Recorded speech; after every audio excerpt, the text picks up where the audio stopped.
ప్రియ స్నేహితులారా, ఈ ఉదయకాలం దేవుని ఉచిత కృపను బట్టి దేవునికి నిన్ను వందనాలు చెల్లిస్తున్నాం. ఈ రీతిగా మీతో అనుదినం ధ్యానం చేసే భాగ్యం దేవుడిచ్చినందుకు వందనాలు. ప్రార్థించుదాం. కనికరం గల ప్రభువా, వాక్యం ద్వారా మాట్లాడమని యేసయ్య నామంలో అడిగి వేడుకుంటున్నాం తండ్రి. ఆమెన్. ప్రియమైన వారలారా, 139వ కీర్తన మరొక అద్భుతమైనటువంటి కీర్తన. ఈ కీర్తనకారుడు దావీదు గారు మాట్లాడుతూ, దేవా నన్ను పరిశోధించి తెలుసుకో, ప్రభువా నా లోపల ఏముందో వెతకండి. Lord search me, lord look in to my heart. ఎందుకంటే దేవుడు తప్ప మానవ హృదయంలోకి చూడగలిగిన వారు ఇంకెవ్వరూ లేరు. దావీదంటాడు, నాకన్నా నా గురించి మీకు ఎక్కువగా తెలుసు ప్రభువా, నాకంటే ఎక్కువగా నన్ను గ్రహించగలిగిన వారు మీరు. నేను ఎటువంటి వాడనో, నేను ఎటువంటి దాననో నాకంటే ఎక్కువగా మీకు తెలుసు. కనుక నన్ను పరిశోధించి తెలుసుకోండి.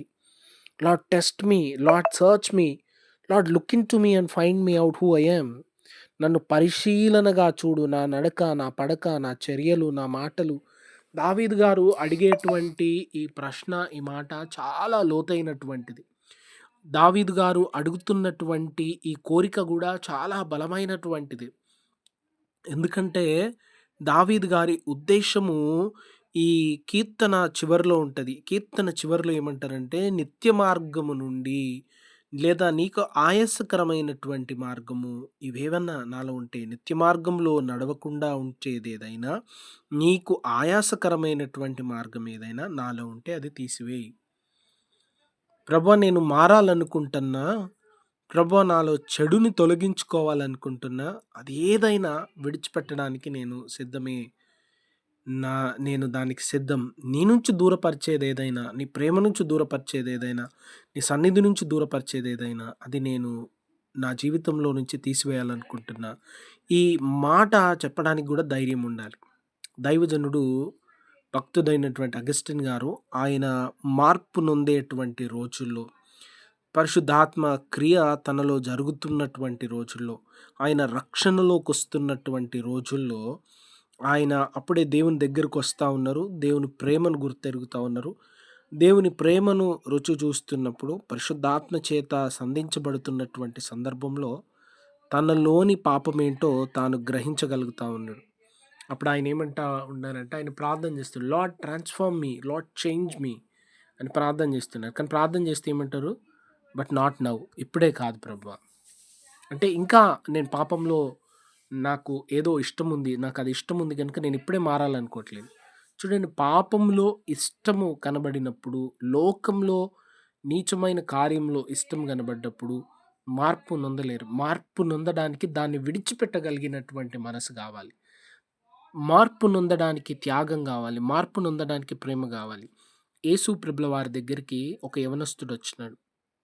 వచ్చి యేసు ప్రభుల వారిని అడుగుతాడు, సద్బోధకుడా, నిత్య జీవమునకు వారసుడనగుటకు నేనే మంచి కార్యము చేయవలను.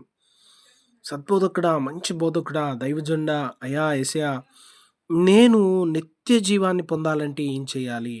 యవ్వన కాలంలో మంచి ఆలోచన, యవ్వన కాలంలో పరలోకం వైపు, దేవుని వైపు చూడాలనే ఆశ. మనకు ఆ సందర్భం అంతా తెలుసు. యేసుప్రభుల వారు అంటారు, నీకు కలిగినది అమ్మి బీదలకిమ్ము అన్నప్పుడు ఆయన వ్యసన పడుతూ వెళ్ళిపోయింది. చూడండి, యేసు ప్రభుల వారిని, లోకాన్ని ఒకటేసారి ప్రేమించడానికి వీలు కలగదు. యేసయ్యని ప్రేమించితే లోకంలోని దురాశల్ని విడిచిపెట్టాలి. దురాశల్ని ప్రేమించితే యేసయ్యని విడిచిపెడతారు.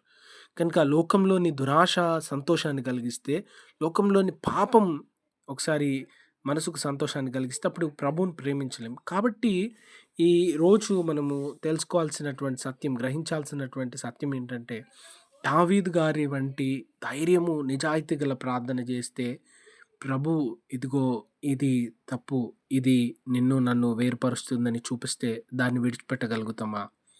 ఆ అలవాటు, ఆ వ్యసనము, ఆ దురాశ, ఆ దుష్ట సాంగత్యము, దాన్ని విడిచిపెట్టగలిగే హృదయం మనలో ఉందా? ఈ ఉదయకాలం ఆలోచన చేయాలి.